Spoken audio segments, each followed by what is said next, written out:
Buenos días, hermanos.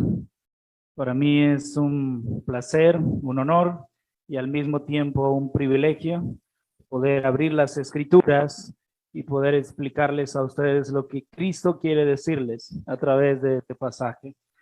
No vamos a leer el pasaje porque ya nuestro querido hermano leyó parte del pasaje que vamos a estar estudiando.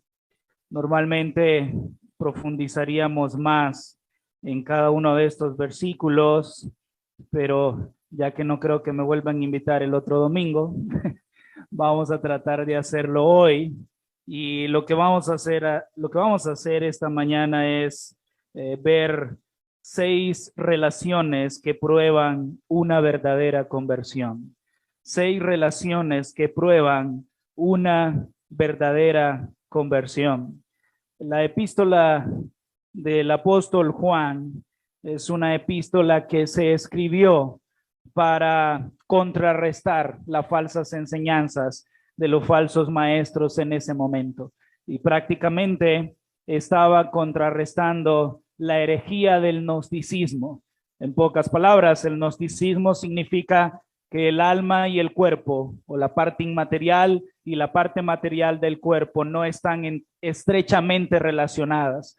Entonces, yo puedo hacer con mi cuerpo lo que yo quiera y no hay ningún problema. De hecho, puedo pecar deliberadamente y no hay ningún problema, porque el cuerpo es malo y el espíritu es el bueno. Entonces, ¿qué es lo que hace el apóstol Juan para contrarrestar esta herejía? Y va a enseñar a lo largo de Primera de Juan cuáles son las marcas de un verdadero cristiano. Y quiero que ahí en su Biblia busque Primera de Juan, capítulo 5, versículo 13, porque es donde se encuentra el propósito de la epístola. De hecho, debería de marcar, subrayar ese versículo, y los que acostumbran a poner notas en sus Biblias, poner propósito de la carta. ¿Qué dice Primera de Juan 5:13? Dice, estas cosas, se está refiriendo a la epístola de Juan, estas cosas os he escrito a vosotros que creéis en el nombre del Hijo de Dios, y observen el propósito de haber escrito lo que escribió, para que sepáis que tenéis vida eterna y para que creáis en el nombre del Hijo de Dios. Entonces el apóstol Juan escribe esta epístola para que los cristianos de esta iglesia puedan entender quién es un verdadero cristiano.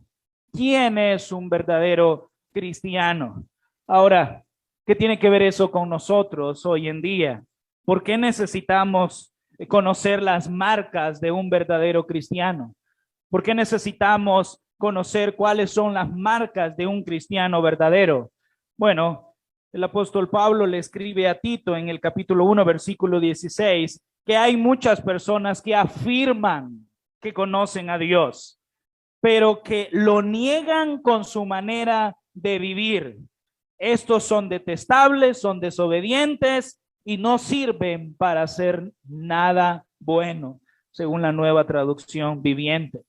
Y otro pasaje que es un pasaje que debería de hacernos temblar, y es una de las razones por las cuales deberíamos de conocer las marcas de un verdadero cristiano, no solo porque algunos afirman que conocen a Dios, pero que con sus hechos lo niegan.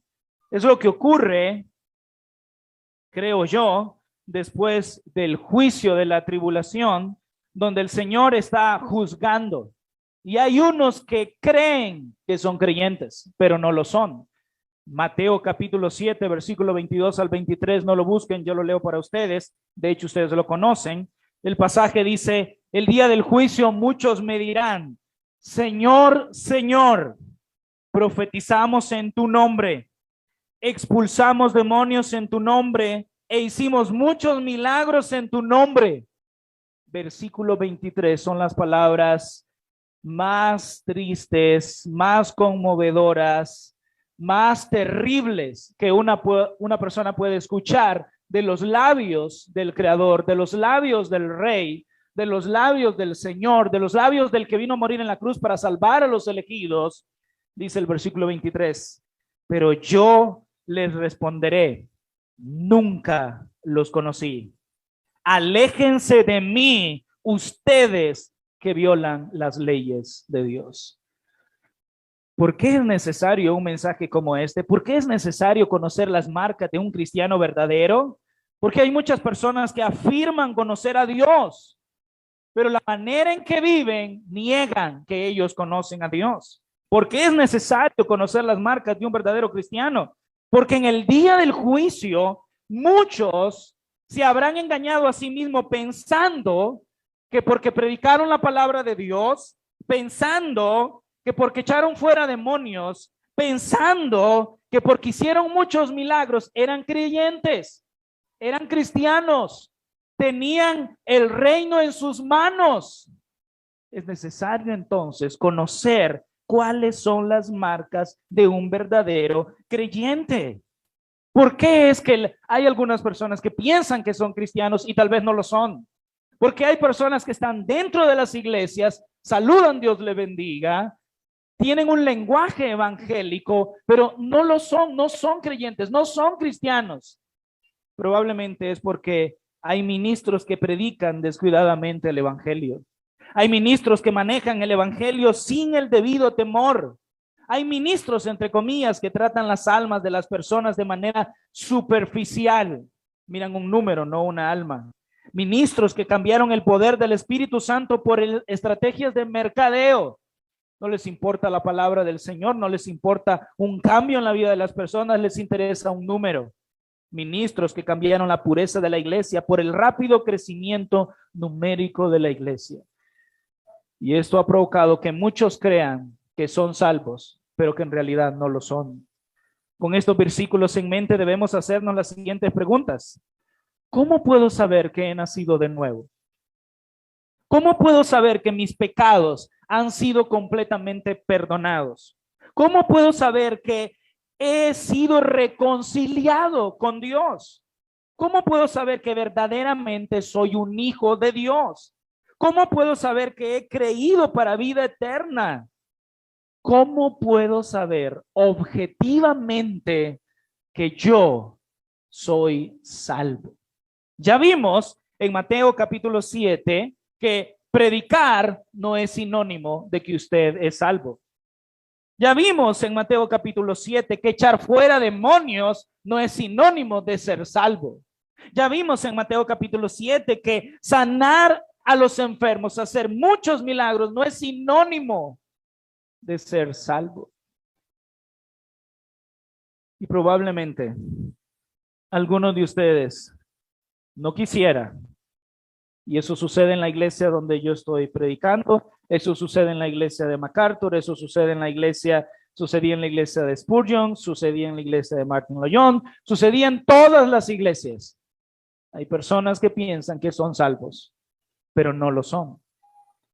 Y quiero aclarar, Juan no está enunciando los medios de la conversión, sino más bien está enunciando los resultados de una conversión. Estas marcas no son los medios para convertirnos en hijos de Dios, son los resultados de habernos convertido, son los resultados de haber sido perdonados por el Señor. Si nuestra vida o si nuestra manera de vivir contrasta marcadamente con la descripción que Juan hace en esta epístola de un verdadero creyente, entonces debemos de considerar una de dos posibilidades. Número uno, somos hijos de Dios que nos hemos apartado de su voluntad y que necesitamos arrepentirnos. Y número dos, tristemente no hemos llegado a conocer al Señor y que nuestra fe y confesión ha sido falsa desde el principio. ¿Necesitas arrepentirte o necesitas convertirte? Esas son las dos conclusiones a las que puedes llegar después de conocer estas marcas y ver si tu manera de vivir contrasta marcadamente con ellas. Aquí todos somos creyentes, aquí todos somos cristianos. Y perdón por el tono de la predicación porque empecé un poco fuerte y estamos de aniversario y estamos felices, pero creo que esto es lo más importante para ti después de la muerte. No importa si tu negocio va bien o si tu negocio está mal. Después de la muerte no importa si alcanzaste el doctorado, la maestría o lo que sea. Después de la muerte no importa si pudieron llenar la iglesia de gente. Después de la muerte importa que el rey no diga esas palabras frías, tristes, lamentables, tristes de ti. No te conozco, no tengo una relación contigo, apártate de mí. Qué terrible es escuchar eso. Qué terrible sería escuchar eso. Y por eso estos días estaba preguntándome qué es lo que les puedo decir a los hermanos que les va a ayudar más en estos 5 años de aniversario. Y creo que este mensaje les va a ayudar a ubicarse. ¿Dónde están? Si están en la necesidad de convertirse, porque tal vez no son creyentes, o en la necesidad de arrepentirse porque son creyentes, pero no están andando como Dios quiere que anden, o en la necesidad de mejorar nada más, porque falta que mejorar. Entonces, son 6 relaciones que prueban una verdadera conversión. Número 1, una nueva relación con Dios. Número 2, una nueva relación con el pecado. Número 3, una nueva relación con la Biblia. Número 4, una nueva relación con Cristo. Número 5, una nueva relación con los hermanos. Y número 6, una nueva relación con el mundo. Sé que son varios puntos, pero tenemos hasta las 4 de la tarde, entonces no veo problemas. Ningún amén, hermano. Rápidamente, entonces, veamos la primer marca de un verdadero cristiano. El creyente verdadero tiene una nueva relación con Dios. Rápidamente, los versículos 5 al 7 del capítulo 1 nos enseña cuál es esta nueva relación con Dios. Versículo 5 dice, este es el mensaje que hemos oído de él y que os anunciamos. Dios es luz y no hay ninguna tinieblas en él. Versículo 6. Si decimos lo que estábamos diciendo, muchas personas dicen que son creyentes. Si decimos que tenemos comunión, que tenemos en común con Dios todas las cosas, pero andamos, la palabra griega ahí es peripateo y la idea es caminar alrededor de, o para entenderlo de una mejora es, si practicamos las tinieblas, mentimos y no practicamos la verdad. Entonces, el creyente verdadero tiene una nueva relación con Dios, tiene en comunión las cosas con Dios. Versículo 7, pero si andamos en luz, como Él está en luz, tenemos comunión unos con otros. Y la sangre de Jesucristo, su Hijo, nos limpia de todo pecado. Si decimos que tenemos comunión con Dios, no andamos ni practicamos las tinieblas. Su vida poco a poco se va conformando a la imagen de Cristo. Su vida poco a poco se va conformando a la voluntad de Dios. Su vida poco a poco se diferencia de la de un incrédulo. Es triste en la actualidad, pero cuando observamos la vida de un creyente con la vida de un incrédulo, no hay diferencia. No hay diferencia en su manera de pensar, en su manera de hablar, en su manera de vivir, en su manera de tratar a las personas. No hay diferencia. Tiene que haber una diferencia entre un incrédulo y un creyente, porque somos luz, no somos tinieblas. Si comparas la vida de un incrédulo con un cristiano verdadero, vas a ver una gran diferencia. Va a haber una gran diferencia. Ellos no aman a Dios, ellos no aman a Dios, ellos no sirven a Dios, ellos no se sacrifican por sus hermanos, ellos están centrados en sus deseos, ellos están centrados en sus metas, en sus sueños, en sus anhelos, pero no quieren la gloria de Dios, quieren su propia gloria. Los creyentes no, los creyentes andamos en luz. Tenemos comunión con los hermanos, tenemos comunión con Cristo. La sangre de Jesús nos limpia de todos nuestros pecados. Así que La primera marca que prueba una verdadera conversión es nuestra relación con Dios. Si tú dices que estás en luz, no debes de caminar en tinieblas, no debes de andar en tinieblas, no debes de practicar las tinieblas, ninguna tiniebla. La segunda marca, el creyente verdadero tiene una nueva relación con el pecado. El creyente verdadero tiene una nueva relación con el pecado. Versículo 8 al 10. Si decimos, literalmente en griego ahí es el que dice. La idea es una acción constante, lo está repitiendo. El que dice que no tiene pecado, o si decimos que no tenemos pecado, nos engañamos a nosotros mismos y la verdad no está en nosotros. Si confesamos nuestros pecados, Él es fiel y justo para perdonar nuestros pecados y limpiarnos de toda maldad. El que dice, o si decimos que no hemos pecado, le hacemos al mentiroso y su palabra no está en él. El creyente verdadero tiene una nueva relación con el pecado. Reconoce la existencia del pecado en sí mismo. En otras palabras, sociológicamente esto es depravación total. Todos nacemos con una naturaleza pecaminosa. Tengo dos pequeños, uno de 6 y uno de 7. Y ellos tienen una naturaleza pecaminosa, están inclinados hacia la maldad, no se aman constantemente entre ellos, siempre quieren los juguetes para ellos, siempre quieren el tiempo para ellos, siempre quieren todo para ellos. Eso es la depravación total. Eso es reconocer la existencia del pecado en él. El que dice que no tiene pecado se está engañando a sí mismo. De hecho, el libro de Hebreos habla acerca del poder del pecado sobre las personas, de engañarlos de que lo que están cometiendo y haciendo no es pecado. El que dice que no tiene pecado no practica la verdad, no entiende la verdad. Y eso es lo que el versículo 8 nos está diciendo. El que dice que no tiene pecado, si decimos que no tenemos pecado, nos engañamos.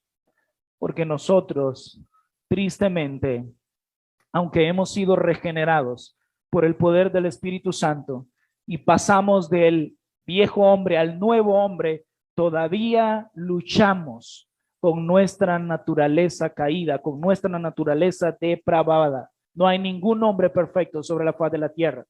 Aún los hombres más piadosos que han pisado este planeta, todos lucharon con la depravación total. Todos lucharon con los deseos pecaminosos de la carne. Pero ¿qué hace un verdadero creyente frente a esta situación? Versículo 9, practica la confesión de pecado. No solo reconoce la existencia del pecado, sino que practica la confesión de pecado. La palabra para confesar ahí es la palabra griega homologeo. Es una palabra compuesta. Homo, lo mismo. Logeo, hablar. Literalmente, hablar lo mismo. Es cuando tú hablas lo mismo que Dios con respecto a sus leyes. Tú eres un creyente, tú eres una persona luchando con la naturaleza pecaminosa. Vas a pecar, pero ¿qué haces con el pecado que cometiste? Lo confiesas a la persona que más has ofendido con tu pecado. No es tu esposa, no es tus hijos, no es el pastor, no es tu amigo. No importa el pecado que sea. Mentira, robo, asesinato, adulterio, fornicación, lo que sea. Confiesas tu pecado a la persona que más has ofendido. ¿Cuál es esa persona? Dios mismo. Tu pecado, cualesquiera que sea, ofende, mancha.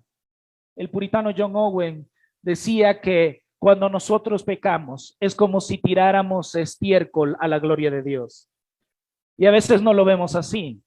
Justificamos nuestros pecados con pecados blandos, pecados suaves, pecados necesarios. Pero no hay tal lista en la Biblia de pecados blancos, suaves o blandos. Santiago capítulo 1 versículo 8 nos recuerda que todos los pecados judicialmente tienen el potencial para condenarte a ti al lago de fuego. Entonces no hay ningún pecado más dañino, más perjudicial que otro. Todos tienen el potencial de enviarte al lago de fuego por una eternidad si no te arrepientes antes de eso. Cuando el apóstol Juan entonces dice, si confesamos nuestros pecados, esa es la idea, confesar mi pecado al Señor, hablar lo mismo con Dios con respecto a sus leyes, confesar nuestros pecados a las personas que su propio pecado ha lastimado, y confesar su pecado es una marca de un verdadero arrepentimiento. Si tú has cometido un pecado esta semana contra Dios, contra alguien, y todavía no lo has confesado, ¿por qué? ¿Por qué? ¿Por qué estás tratando de ocultar todavía ese pecado? ¿Sabes por qué? Porque te amas a ti mismo. ¿Sabes por qué? Por miedo. ¿Sabes por qué? Porque estás más preocupado en las relaciones interpersonales que en la gloria de Dios. ¿Sabes por qué no quieres confesar ese pecado? Porque tienes miedo a perder lo que confesar ese pecado te puede llevar a perder. Pero quiero decirte algo. Si no lo confiesas, perderás el mayor valor, el mayor tesoro, la cosa más preciada que un ser humano pueda tener, su relación con Dios, su relación con Dios. Confesar su pecado porque confía en el carácter intachable de Jesús. Sigue diciendo ahí el versículo número 9. Si confesamos nuestros pecados, Él es fiel y justo para perdonar nuestros pecados y limpiarnos de toda la maldad. Qué pasaje más hermoso. Jesús es fiel a sus promesas. Qué lindo el canto que cantábamos acerca de eso. Sus promesas son seguras, son como una roca. Y confesamos nuestros pecados, o el creyente verdadero confiesa su pecado porque sabe que Jesús es fiel y es justo. No solo para perdonar. Esa palabra griega da la idea de borrar, cancelar una deuda. El apóstol Pablo le dice a los colosenses que nuestros pecados era como una lista de decretos en contra del Señor, y que Cristo la tomó y la clavó en una cruz, dándonos la victoria que no merecíamos. Y esta palabra me lleva a ese momento glorioso. Él es fiel y justo para perdonar, para borrar, para cancelar la deuda que nosotros teníamos con el Señor. Y no solo eso, no solo cancela y borra la deuda, no solo cancela y borra la deuda, para perdonar nuestros pecados, y qué más, y limpiarnos. Qué maravilloso. Esa palabra ahí, limpiar, tiene la idea de purificar, declarar aceptable, limpio, sin mancha. En teología esto se llama doble imputación. Por una parte, todos nuestros pecados que nos condenaban a una muerte eterna, a una condenación eterna, fueron de alguna manera cargados, llevados por Cristo en la cruz del Calvario. Cuando Él estaba allí, cuando Él se estaba enfrentando a la ira de Dios, cuando Él se estaba enfrentando ahí a toda la furia y al enojo del Dios santo, santo, santo, todos mis pecados estaban con Él ahí. Pero eso no era suficiente para que yo pueda entrar a la vida eterna, ya que los evangelios nos enseñan que para entrar a la vida eterna necesitamos una santidad o una obediencia perfecta, el cumplimiento de toda la ley para poder entrar al cielo. ¿Y quién puede hacer eso? Absolutamente nadie. Solo uno, nuestro campeón, Cristo Jesús. Solo uno, solo Él. Y Él obedeció toda la ley. Él fue justo, perfecto, santo, sin pecado. Entonces no solo mis pecados fueron imputados en Él, ahora la justicia, la santidad de Él fue imputada en mí. Cuando el Padre ve a Jimmy, no ve los pecados que Jimmy ha cometido, porque Cristo ya pagó por ellos en la cruz del Calvario.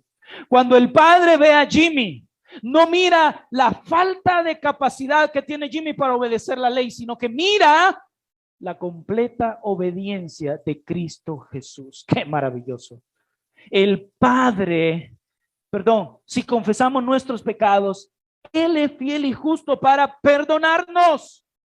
O sea, cancelar la deuda y limpiarnos de toda, Reina Valera traduce maldad, de toda injusticia, de toda iniquidad.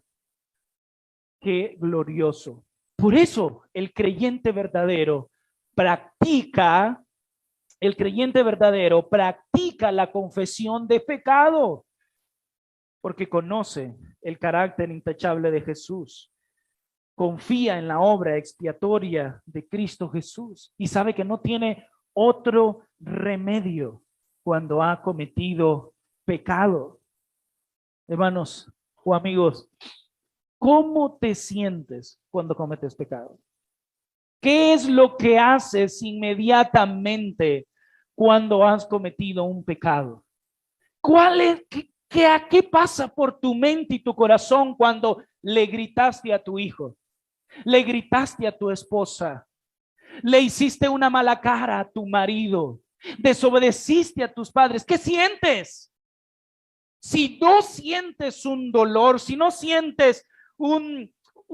te sientes compungido, si no quieres ir corriendo a confesar tu pecado, lo más seguro es que estés muerto espiritualmente. Lo más seguro es que seas un cadáver andante.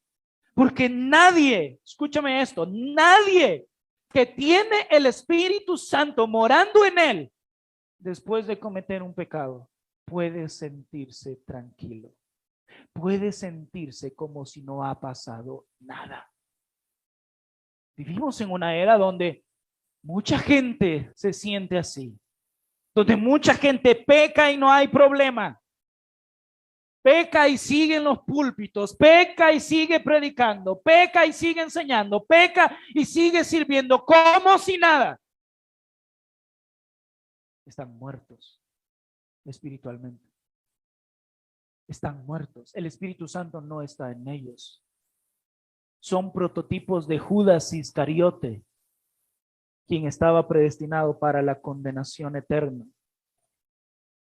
Qué triste situación en la que se encuentran muchos, donde no tienen una relación correcta con el pecado, donde el pecado es su amigo, no es su enemigo.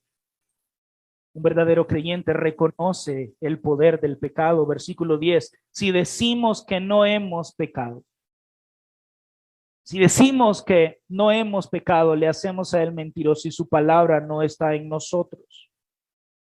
El que dice que no ha pecado o el que dice que no hace pecado hace mentiroso a Cristo.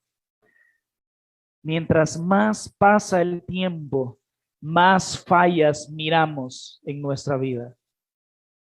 Gálatas 5, 19 al 21 enumera una lista de pecados. No es exhaustiva, sino que es representativa. Pero dentro de esos pecados hay algunos pecados que a nosotros no nos gusta que se mencionaran en esta lista. Por ejemplo, idolatría, enemistades, pleitos, celos, iras, contiendas, disensiones, herejías. Cuando hablamos de pecado, normalmente queremos poner en esa lista fornicación, adulterio, asesinato. Pero no queremos que en esta lista existan enemistades. Porque probablemente tú estás enemistado con un hermano de la iglesia, estás enemistado con un pariente y no quieres llamar a eso pecado. Y lo miras bien, lo miras normal, porque todo mundo hace lo mismo y piensas que eso no es pecado. Mentira. Probablemente tú estés en constantes pleitos en tu matrimonio, estás en constantes pleitos en tu trabajo, en la escuela, estás en constantes pleitos con los vecinos y tú dices, eso no es problema, todo el mundo tiene pleitos. O mira el otro, celos. Probablemente sientes celos por tu vecino. Ya empezó a arreglar Navidad y tú tienes celos. ¿Ya quieres el próximo domingo también empezar? Celos. No puedes, esto de los celos y la envidia es horrible. Es algo que te carcome y te destruye por dentro. Es una manifestación de odio a tu hermano y a Dios. Es un aborrecimiento de la soberanía de Dios sobre tu vida, de lo que Dios te ha dado a ti soberanamente. Los celos dicen que tú no estás conforme con lo que Dios te ha dado, sino que quieres lo que otro tiene. Y es aborrecible a veces vernos así. Iras. Hace unos años, yo soy pecador igual que ustedes. Y hace unos años tuve una entrevista para aplicar a un ministerio. Y en las entrevistas había una pregunta: ¿cuál crees que sería un pecado que estás practicando más a menudo que te descalificaría como ministro? Inmediatamente vino a mi mente el enojo, porque empecé a ver cómo estaba tratando en ese momento a mi esposa, a mis hijos. No le he pegado nunca a mi esposa porque ella es boxeadora, entonces no voy a arriesgarme. Son bromas. Ella es de Costa Rica y es muy linda. Pero no la trato como Cristo trata a su esposa. A mis hijos no los estaba tratando y fue tan duro para mí, porque era un pecado que tal vez nadie estaba viendo. Era un pecado que mi esposa y mis hijos estaban absorbiendo y estaban recibiendo esas consecuencias. A partir de ahí empecé a orar, empecé a leer libros y hoy en día he mejorado. Estoy caminando y estoy mejorando. Me enojo mucho menos, ya no grito, ya hace días no los castigo. Normalmente les pegaba con un garrote, ahora ya no, son bromas. Pero no queremos ver estos pecados ahí en esa lista, porque nosotros muchas veces cometemos esos pecados. Ahora, estamos hablando acerca de la segunda marca de un verdadero creyente, la relación que tiene con el pecado. Nosotros no negamos la existencia del pecado en nosotros. Nosotros no negamos la existencia del pecado en nosotros. Reconocemos el poder del pecado y reconocemos nuestros pecados y luchamos contra ellos. Y hay muchos. Quiero recomendarle un libro. Se llama Pecados Respetables. Tal vez algunos de ustedes ya lo han leído alguna vez. Pecados Respetables. El autor, no sé cómo se pronuncia exactamente en inglés, es Jerry, Jerry Bridges, Jerry Bridges, algo así. Y él enlista recuerden, Gálatas 5, 19 al 21, es una lista de pecados representativa, no exhaustiva. Ahí no están todos los pecados que nosotros cometemos o que las personas cometen. Pero este hombre enlista una serie de pecados que nosotros probablemente no consideraríamos pecado. Perdonen que esté abriendo tanto mi corazón y ustedes digan, este es un pecador, no lo vuelvo a invitar, pastor, pero hace tiempo también luché con el miedo. No me gusta mucho viajar, soy muy poco, mi esposa es testigo de eso. Sí, hago todo lo posible por estar en mi casa, porque estar en la carretera, conducir, me provocaba algo de inseguridad. Y yo no había reconocido que eso era un pecado, que yo tenía miedo a eso. Y cuando lo reconocí, tuve que pedirle perdón al Señor y tuve que buscar a través de Él, a través de su palabra, ayuda para no estar experimentando miedo. Porque otra vez, nosotros consideramos algunas actitudes y acciones que tenemos como que no son pecado, pero el miedo es pecado porque es una falta de confianza en el cuidado soberano del Señor. La preocupación, por ejemplo, cuando se preocupan excesivamente. ¿A qué hora va a terminar el pastor? Si ya va por el segundo apenas, está muy preocupado. Eso es pecado. Frustración. es pecado. Los Barcelonas hoy, ¿cómo están, verdad, pobrecitos? Frustración, ansiedad. Ya quiero que llegue el almuerzo.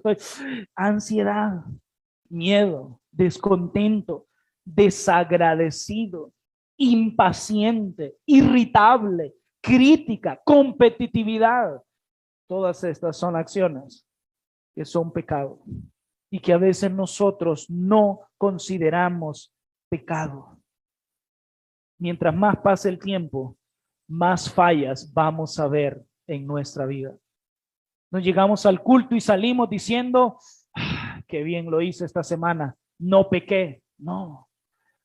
Salimos del culto, leemos la palabra del Señor y sentimos una carga pesadísima, porque examinamos nuestra vida y en vez de ver una vida limpia completamente como la de Cristo, vemos una vida al compararla con Cristo manchada, llena de pecados, llena de preocupaciones, miedo, frustraciones, ansiedades, descontento, desagradecimiento, impaciencia, irritable, crítica, competitividad, enojo, ira, pleitos, celas, iras.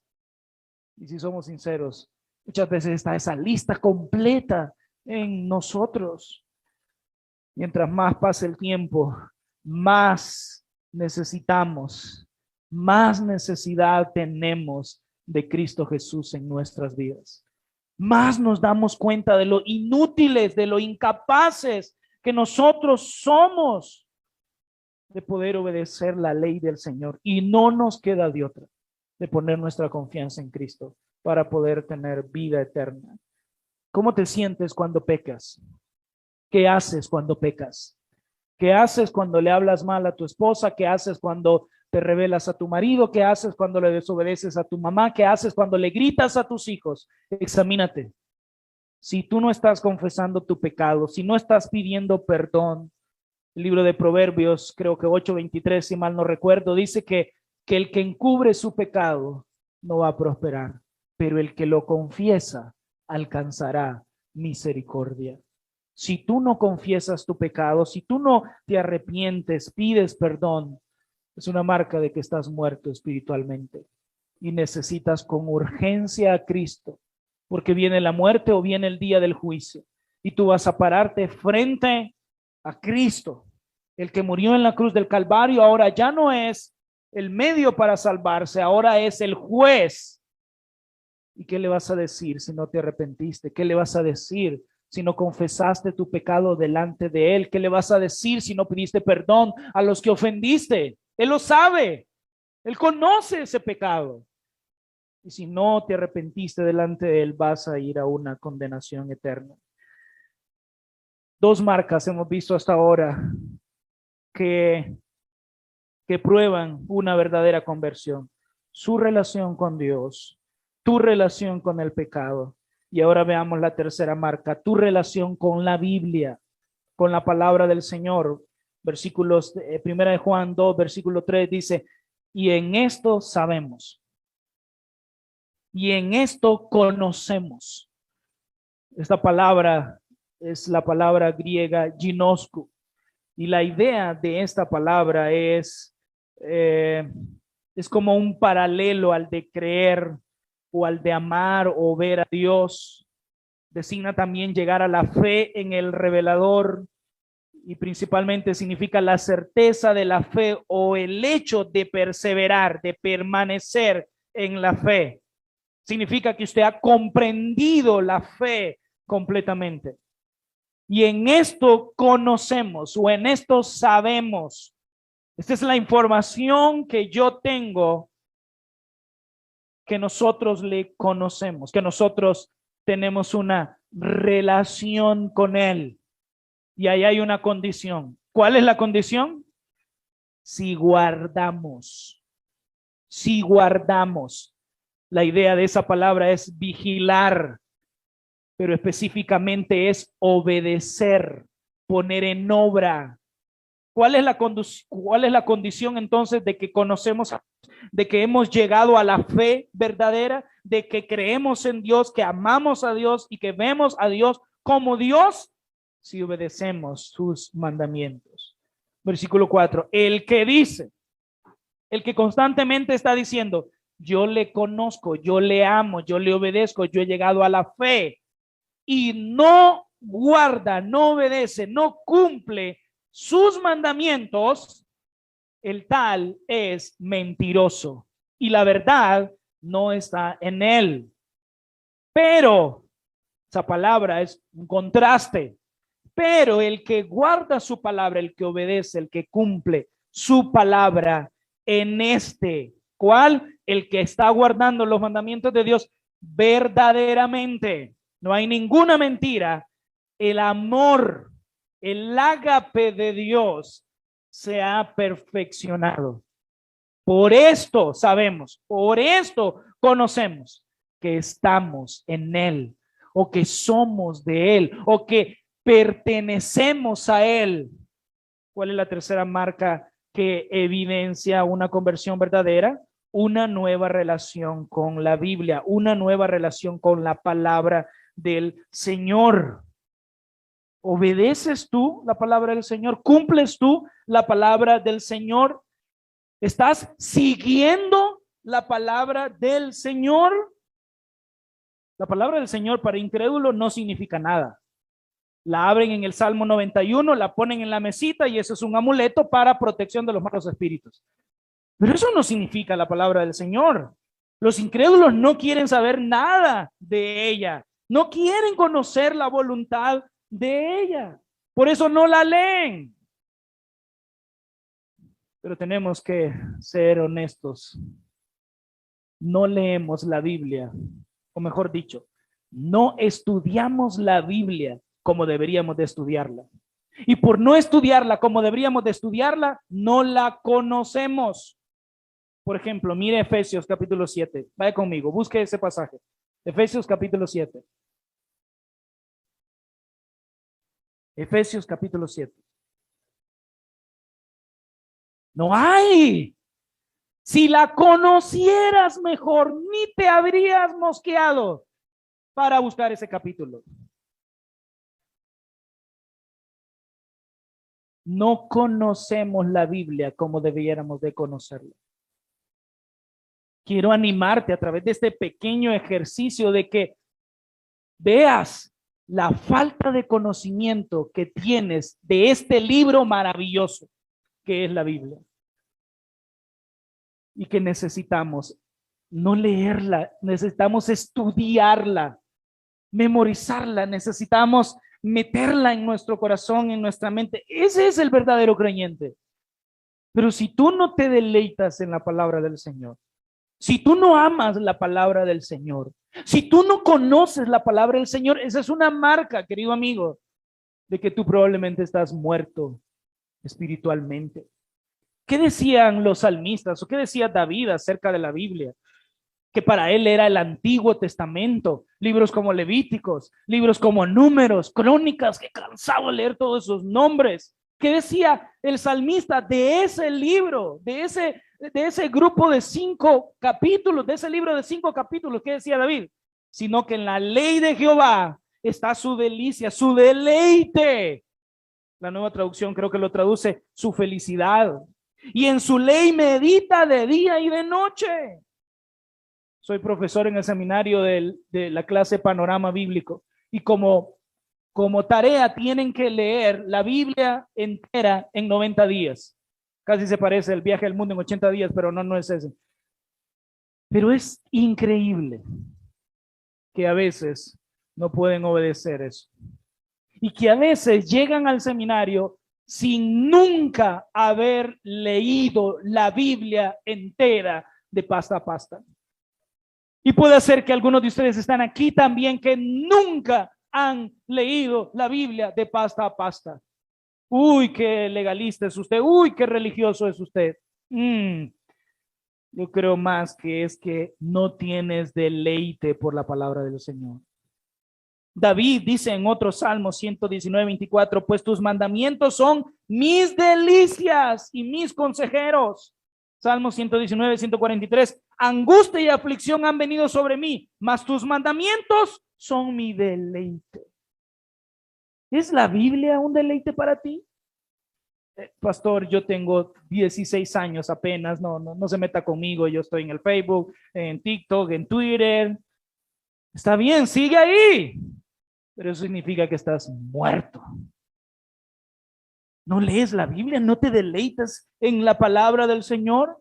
El apóstol Juan más adelante dice en el capítulo 5, versículo 3, pues es el amor a Dios que guardemos sus mandamientos, y sus mandamientos no son gravosos, no son una carga difícil de llevar. Es un deleite para ti leer la Biblia, estudiar la palabra del Señor.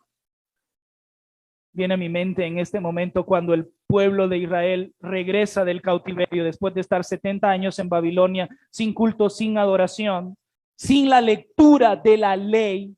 Y Esdras, el sacerdote, juntamente con otros, hacen una reunión, ponen un púlpito, empiezan a leer la Biblia, y los israelitas que estaban cautivos y regresaron, que no habían escuchado la lectura de la Torá, la ley, el libro de Moisés, cuando escucharon eso empezaron a llorar por lo que para ellos significaba en ese momento la lectura de la ley. No tenían un libro escrito, no tenían una impresión, era únicamente escuchar a alguien que la leyera. Pero fue tan conmovedor para ellos después de 70 años, que al escucharlo, después de 70 años, por primera vez, su corazón se llenó de gozo y alegría, que lo expresaron con lágrimas. ¿Qué sientes tú cuando lees la Biblia?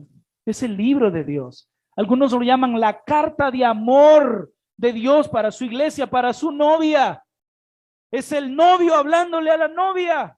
Es el novio expresándole el amor, sus promesas, sus pactos a la novia. ¿Qué sientes tú cuando la lees? ¿Qué sientes tú cuando la predican, cuando la enseñan, cuando la escudriñas? ¿Deseas conocerla? ¿Deseas conocer lo que hay en estos libros? ¿O te interesa más conocer lo que hay en otras cosas? La sabiduría humana, las cosas humanas, las cosas del mundo. Hermano, eso marca lo que tú eres. Eso te debe de decir lo que tú eres. Eso te debe de decir lo que tú amas. Puede ser que el mundo crea que puede servir a dos señores, pero la Biblia no nos enseña eso. O servimos a uno o servimos al otro. Y los creyentes verdaderos aman la palabra de Dios. Aman la palabra de Dios. No recuerdo ahorita exactamente la tribu, pero eso es en Asia, en una tribu muy adentro. Un misionero pudo traducir la Biblia al idioma nativo de esta tribu. Y él llegó a la tribu, se relacionó con ellos, pudo traducir la palabra del Señor y se fue a Estados Unidos, consiguió ayuda, la imprenta, imprimieron una cantidad enorme de Biblias, llenaron una avioneta completa de Biblias y hicieron como una ceremonia para poder llegar a ese lugar donde iban a entregar las Biblias. Los nativos con sus ropas, ¿cómo se llama? Culturales, no sé cómo se diría, con sus ropas nativas, estaban ahí esperándolo, una gran cantidad de personas, hombres, mujeres, niños y adolescentes. Y mientras ellos veían esa avioneta que estaba dando vueltas y llegó e hicieron como una valla, aterrizó, empezó a caminar la avioneta, se detuvo, sacaron el primer grupo de Biblias y los líderes de la tribu fueron los que recibieron la Biblia y empezaron a llorar cuando tenían una Biblia en su propio idioma, en su propio lenguaje. No podían creer que iban a leer el libro de Dios en su propio idioma. Y nosotros lo tenemos en 1, 2, 3, 4, 5, 6, 7, 8, 9, 10 y muchas versiones. Y a veces pasan semanas enteras que no lees la Biblia. ¿Qué te dice eso? ¿Tú crees que eso no te dice nada? ¿Tú crees que es normal hacer eso? ¿Tú crees que eso es normal vivir así? No, estás muerto. Todos los días deberías de tener el deseo, la pasión, la efervescencia de ir a la palabra del Señor. Si no lo estás haciendo, probablemente estás muerto y necesitas vida y solo Cristo puede dar vida a los muertos. La cuarta relación que prueban una conversión verdadera es la relación del creyente con Cristo. El creyente verdadero tiene una nueva relación con Cristo y esta es maravillosa, esta marca. Versículo 6, 1 de Juan 2:6, lo leo para ustedes. El que dice que permanece, es lo mismo que ha estado diciendo constantemente. Algunos que dicen que no tienen pecado, algunos que dicen que andan en la verdad, que conocen a Dios, que guardan sus mandamientos. Solo es que lo dicen de labio, pero con su manera de vivir muestran lo contrario. Tú tienes que hacerte la pregunta, tú eres cristiano, puede ser que tú digas, sí, soy cristiano, pero tu manera de vivir, tu manera de caminar, tu manera de andar, ¿dice realmente lo mismo que tú dices con tus labios? Eso es lo que debes de preguntarte. Versículo 6, el que dice que permanece en él, miren estas palabras, debe andar como él anduvo. ¿De quién está hablando? Está hablando acerca de Cristo. El que dice debe andar es demostrar con la vida lo que se dice con palabras. Es una metáfora para conducta diaria en la vida de los creyentes. Es una relación permanente y profunda. No es temporal ni superficial. Ahora, ¿cuál es la vida que Jesús vivió? Jesús vivió como nosotros. Él tomó una naturaleza humana debilitada por el pecado, pero nunca pecó. Jesús vivió una vida completamente para la gloria de Dios. Eso a mí me rompe a veces el cerebro. Cada segundo de su vida, Cristo vivió para hacer la voluntad del Padre, para vivir para la gloria del Señor. Juan 8:29 lo dice, porque yo hago siempre lo que le agrada al Padre. Yo hago siempre lo que le agrada al Padre. Seamos sinceros, nosotros no podemos decir esas mismas palabras. Nosotros no podemos decir yo hago siempre lo que le agrada a Dios. Yo hago siempre lo que le agrada al Padre, porque nosotros hay días enteros, ratos enteros, momentos enteros que no estamos pensando en Dios. Estamos pensando en el trabajo, en las notas, en la novia, en la mujer que te dejó, el hombre que te dejó, qué sé yo. Pero no estás pensando siempre como Jesús, siempre vivir para la gloria del Señor. Y ese es el propósito del ser humano. Pablo se lo dijo a los Corintios, primera a los Corintios 10:31. Así que comáis o bebáis o hacer cualquier otra cosa, hacer lo que todo. ¿Para qué? Para la gloria del Señor. Así vivió Jesús. Jesús vivió una vida completamente sin pecado. Jesús mismo dio testimonio de ellos. Él le dijo a los discípulos, ¿quién de vosotros me redarguye de pecado? Como el Padre me mandó, así hago. Él vivió una vida perfecta. El Padre dio testimonio de ello cuando él estaba bautizando en Mateo 3:17. Este es mi Hijo amado en quien me he complacido. Interesante. Los enemigos de Jesús dieron testimonio de ello. Judas, por ejemplo, dijo, he pecado entregando sangre inocente. Pilato, por ejemplo, dijo, no encuentro delito en este hombre. Y el centurión romano, un hombre despiadado, malevo, perverso, dijo, ciertamente este hombre era inocente. Los enemigos de Jesús dieron testimonio de una vida perfecta y sin pecado. ¿Podemos decir eso mismo de nosotros? ¿Podríamos ir y preguntarle a tus vecinos, ¿usted mira pecado en su vecino Julano? ¿En su compañero de trabajo? ¿Tu compañero de la escuela, de colegio? ¿Miras algún pecado en Julano, que es miembro de la iglesia bíblica Berea? ¿Es miembro de una iglesia ese? Probablemente dirían. ¿Qué vida la de Jesús? Una vida perfecta. Jesús vivió una vida de justicia favorable para los demás, predicó el evangelio a los pobres, proclamó libertad a los cautivos, dio vista a los ciegos, libertó a los oprimidos, multiplicó los panes y los peces para alimentar a la multitud, limpió al leproso, sanó a los enfermos. Él vivió una vida perfecta. Y el versículo 6 del capítulo 2 de 1 Juan nos dice que el que dice que permanece en él tiene la obligación, es la idea de esa palabra, tiene la obligación, tiene el deber, ¿de qué? de andar, es la misma palabra peripateo, de andar, de caminar, tal como, literalmente, tal como Él anduvo, Él caminó. Si en un cuestionario se le preguntara a usted, ¿a quién se quiere parecer usted? Probablemente usted no pondría a Jesús. ¿Quién es la persona a la cual usted quiere imitar? Probablemente no sería Jesús. Nosotros los predicadores a veces tenemos predicadores que admiramos. En mi caso soy muy influenciado por Josías, Luis Contreras, Paul Washer, R.C. Sproul, Martin Lloyd, entre otros, Steve Lawson.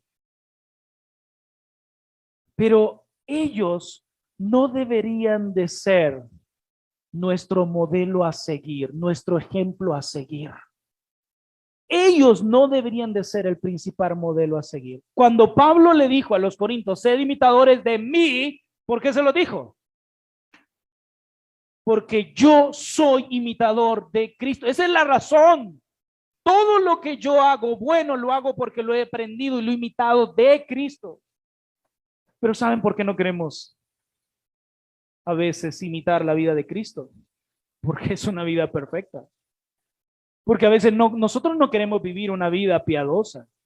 No queremos que el enemigo venga y nos quite la ropa y nosotros se la entreguemos. No queremos que venga alguien y nos bofetee la cara y responder como Jesús respondió.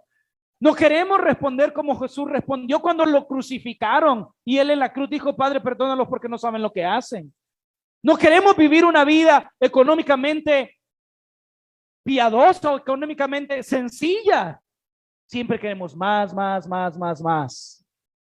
Y siempre estamos tratando de ponernos ejemplos.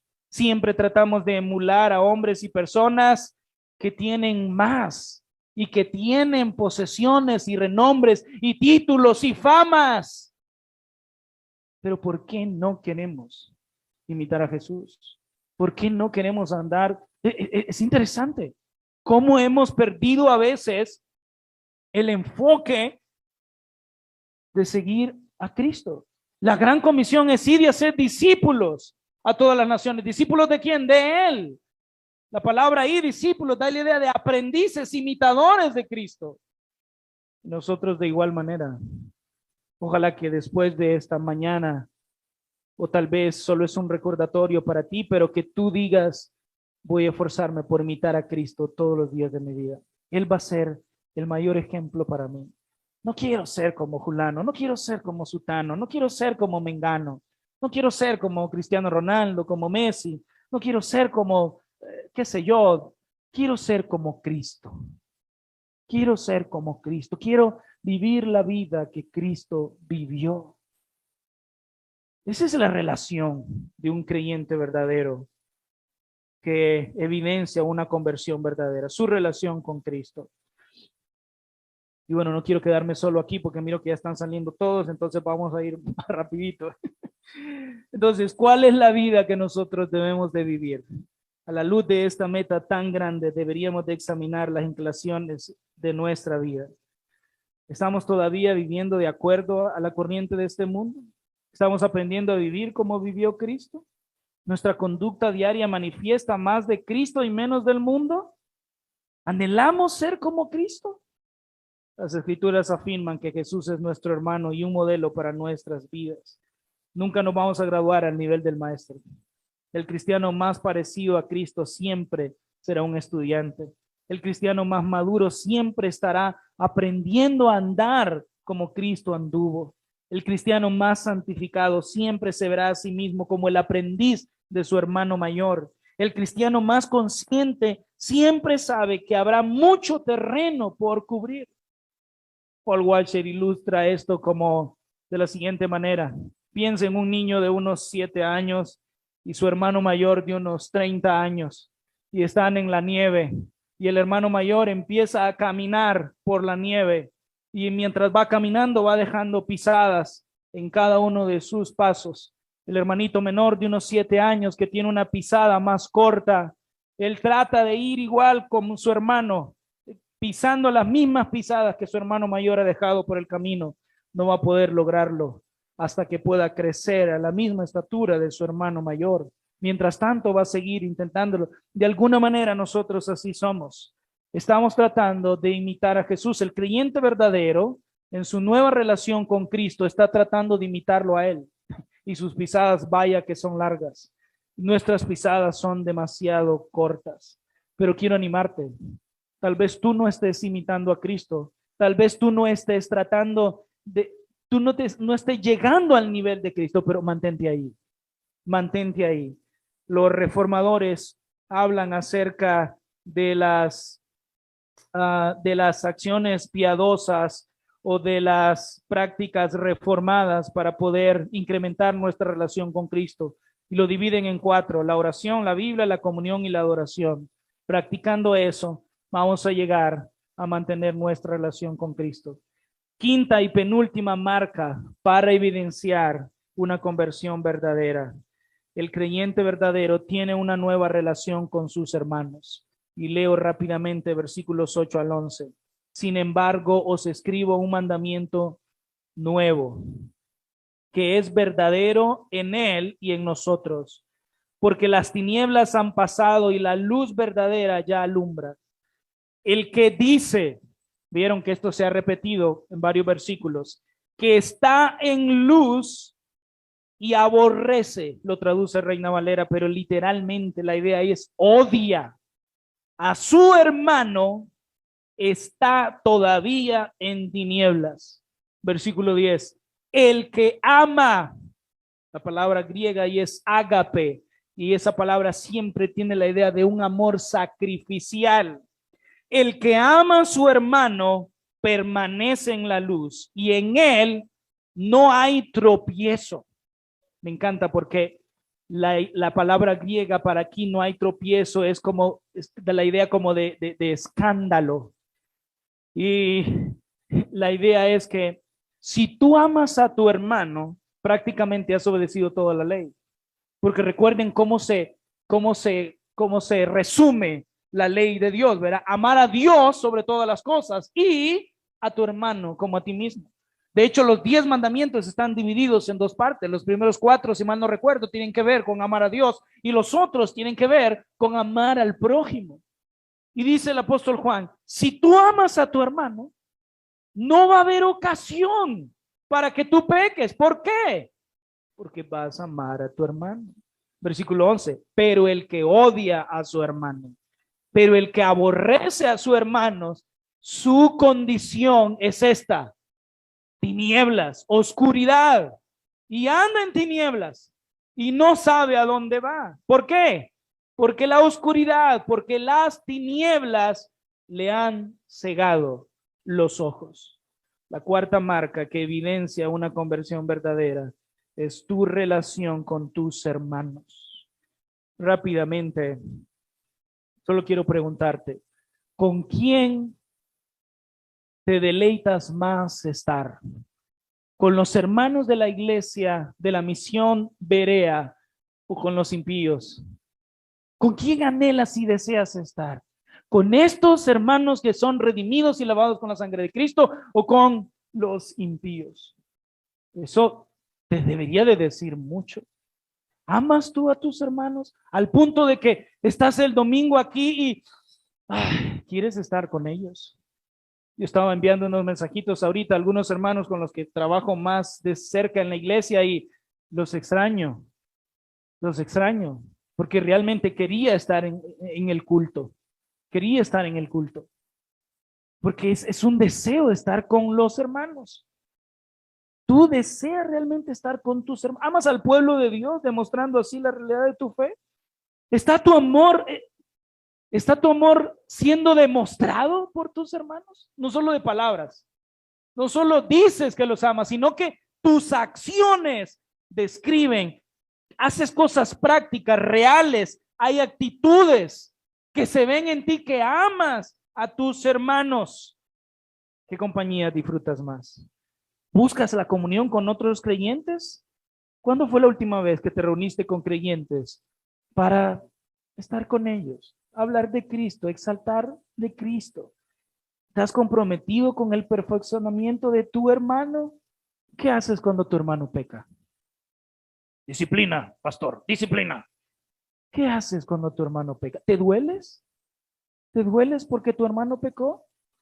¿Lloras porque tu hermano pecó? ¿Te lamentas porque tu hermano pecó? O dime, yo sabía que iba a pecar esto. ¿Cómo actúas? ¿Cuál es tu amor? ¿Cuál es tu relación con tus hermanos? ¿Los estás ayudando a crecer? ¿Los estás ayudando a crecer?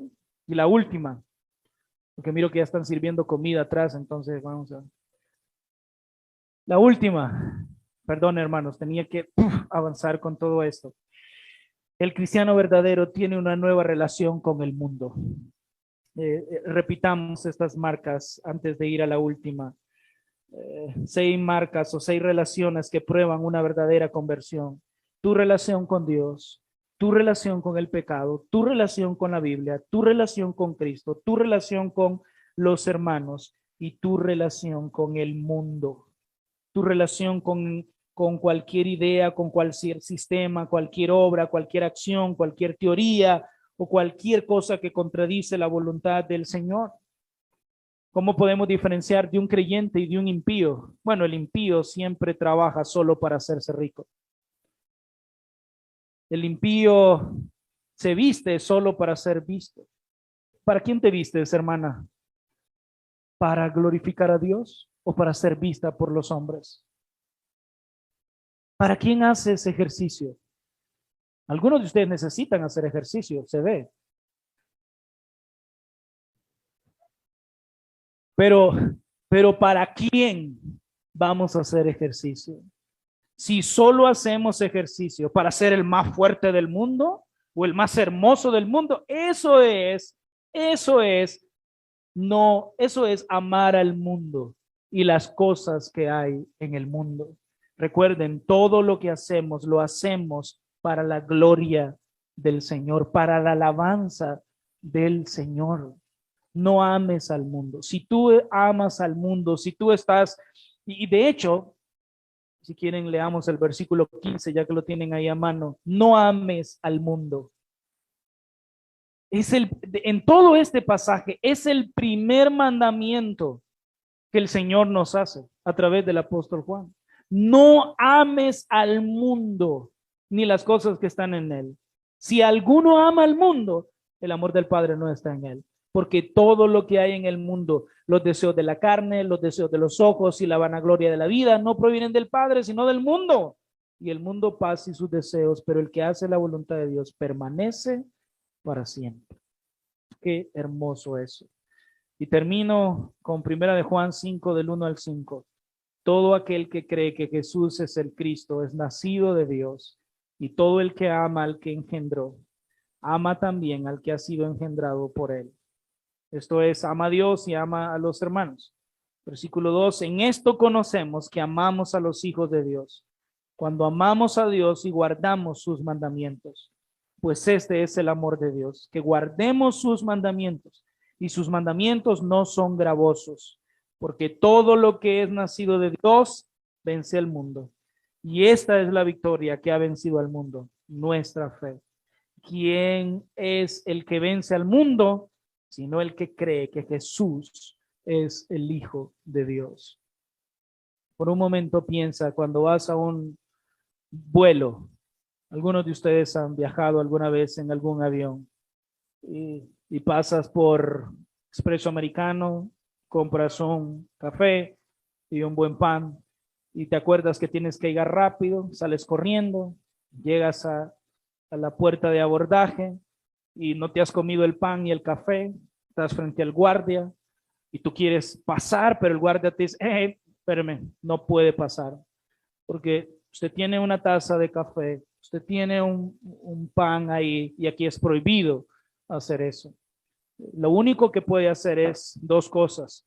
Puede botar el café y el pan en la basura o puede comérselos para que usted pueda entrar al avión y pueda tomar su vuelo. Es prácticamente lo que ocurre con nosotros para poder llegar al cielo. Dice el último versículo, ¿quién es el que vence al mundo sino el que cree que Jesús es el Hijo de Dios? Por nosotros mismos no podemos entrar al cielo. Jamás. Necesitamos estar en Cristo para poder entrar al cielo.